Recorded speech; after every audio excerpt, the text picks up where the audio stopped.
You get more bees with honey than you do with vinegar. I remember being told that all the time growing up. The movie Bros came out that is apparently meant to represent gays, which I am one, and this movie is in every way that I could imagine a disaster. So much of a disaster, I actually think at this point that this movie is damaging to the average everyday gay guy, especially so with how things have been handled and how the reaction has been online. One example, you have the actor who is 44, so old enough to literally be my dad, popping off blaming straight people amongst other things for box office numbers, which apparently didn't do great. I am not a theater goer, I don't really follow these numbers, so I'm just taking what other people are saying. This led to a justifiably unhappy reaction. People started pointing fingers in every which direction, resulting in collateral damage to, as I was getting at before, the everyday dude who likes dudes. Instead of normalization, I feel like the combination of this movie, the reaction to the box office numbers and everything has actually pushed us back a few steps. I can say with confidence that this movie is the furthest thing from representing me or any of my friends who are also gay. It is pushing so many ridiculous stereotypes at such an insanely fast pace, as well as some of the worst sides of our community that many of us frankly detest, and by that I do mean gay guys. Like, the trailer alone, just taking the trailer, is jaw-dropping, and in the worst way possible, in the how did you think that this was a good idea kind of way. While I won't show the full trailer here, I will outline it a bit. And as I go through it, I think everyone's going to piece together why I'm saying what I'm saying. So it's a gay movie, so his job needs to be gay as a museum curator of a gay museum, that is. And it also turns into Bisexual Awareness Week versus Lesbian Month, which then turns into polyamory with 3 dudes on what looks to be like a freaking twin mattress. I can tell you from personal experience, between me and my boyfriend, we're both really big dudes. King bed isn't even big enough for me and my boyfriend. Like, we're looking at maybe even a California king, but the problem is those, while they're long enough to keep our feet on the bed because we're tall, it unfortunately isn't that wide. Moving on from the horror that I feel at seeing the twin mattress, we then have a lot of emphasis on hookup culture and clubbing. We hear about steroids into Dumbledore, and then we end on this joke. You remember straight people? Yeah, they had a nice run. Oh my god, do you guys remember straight people? Yeah, they had a nice run. Which, well, I get it's a joke. I can see this being the ending line, which puts off tons of people, because ending lines really stick with people, and that's a lot. Speaking of a lot, there's just a lot to unpack here. So the first thing is, this isn't how the life of a standard gay guy is. Most of us work normal jobs. I am friends with pipe fitters, electricians, construction workers, laborers, all of them gay. And I actually don't have a single gay friend who is a museum worker or a art curator or is in drama. I actually don't even have one. Majority of them are in healthcare or tech. Like, my boyfriend is a doctor, and I am obsessed with neuroscience and computers with a YouTube channel for my gaming hobby, which is where you're watching the video here from. If I had to put it into a single sentence, I would say this is Glee stereotypes all over again, but for old guys. But another thing that this trailer pushed is far more insidious, and in my opinion, and many other people's opinion, is a major problem in the gay community. Something most people outside of the community don't even really know exists. Meat market. That's a very important word in the gay community. Through the trailer alone, there was a ton of this. The hookup culture and how he has no desire to be in a relationship.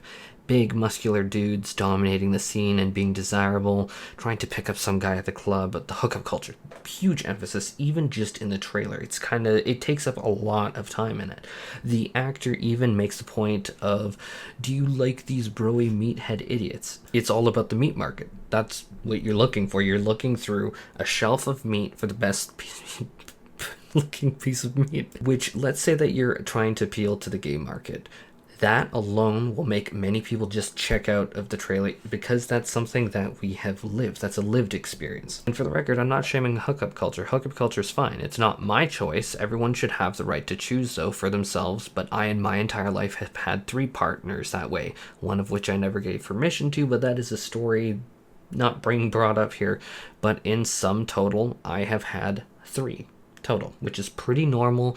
But with the way it's portrayed in these gay movies, people get this impression that it's just everywhere and that all gay guys have new partners every single day of the year. So I have like 365 partners the past year, which is just simply not the case. I have in my entire lifespan had 3. Would have been 2 if it was my decision. And that's another problem with the gay community, but I am not touching that with a 15-foot pole. But further from that, dating apps, clubs, even gay events that I went to during university turn into this meat market. This is something that I could have been argued to have benefited from because I received many eggplant pictures when I was apps, at least 5 a day. On some days though, I got 30, and I live in Canada and we don't have that big of a gay population. Like, we don't have that same population density as somewhere like in California. But a lot of gay culture does devolve into, are you tall? Are you good looking?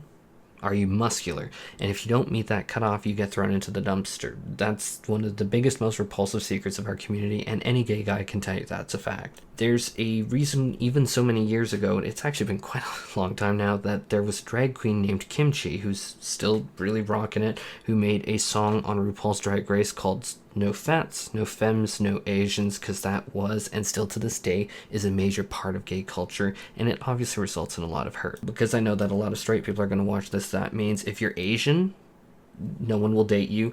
If you are feminine, no one will date you. Or if you're fat, no one will date you. It's really this quote-unquote mask for mask, masculine guy for masculine guy kind of culture, which obviously results in a ton of hurt, and you can definitely see this being pushed, ironically enough, even in this video, which might unfortunately make it a little bit more true, because obviously the actor is a tall white dude who's going after another like white dude who's buff. Maybe I should give it credit for its accuracy. So it's not really a surprise to me that a 6'3" actor daddy somehow doesn't get that this is unironically alienating his own community, because I frankly don't think he understands or knows that. If you benefit from it, why take notice, right?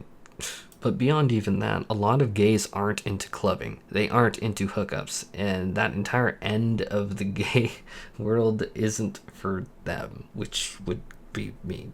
I don't like any of that stuff. Now, I've never really said it before on this channel, but how exactly did I meet my boyfriend?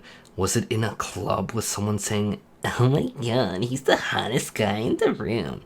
No.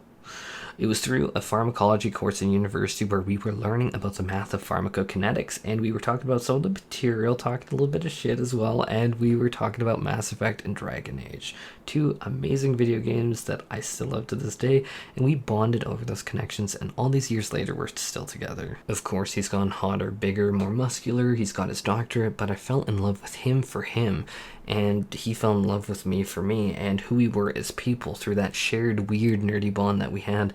And now we raid together in Final Fantasy XIV and do other fun stuff together. Not a gay club, not a meat market app, which in the kind of most deranged yet hilarious way possible, the main character of the story is quite literally going after the guy who is called, "Oh my god, the hottest guy in the club." That's a meat market. Which just the rest of the movie trailer and all of this stuff is just not me. It doesn't resonate with me, and I myself feel alien to this, so I couldn't imagine what someone else would feel. And, you know, I always say it, and I do mean it, I'm a very basic guy, and it's true. I'm about as vanilla as they get. My concerns as a Canadian gay guy are as follows. I want to buy a house. I want to be able to cook nice food at home. I want to be able to play video games and relax and have fun. I want to be able to go to the gym again, which was taken away from me because of that whole 2019 thing. God. I also want to obviously do science and play with neuroscience and computers and have fun there. I'm, in reality, like the most boring person on the planet. But that's what most gay guys are. We're just trying to figure out our stuff in this crazy world like anyone else. Have no agenda. I don't know the first thing about politics. I don't know pretty much anything about the USA, or even the majority of Canada, if I'm honest. I'm just a basic, monogamous, standard job-holding guy who pays his taxes, respects other people, says please and thank you, and holds doors open for other people. Dude just trying to get through life. Which is unfortunately exactly why I felt the need to talk about this, and why I feel this movie and the tweets and the reactions are all just a lot. I have no desire to see this movie at all.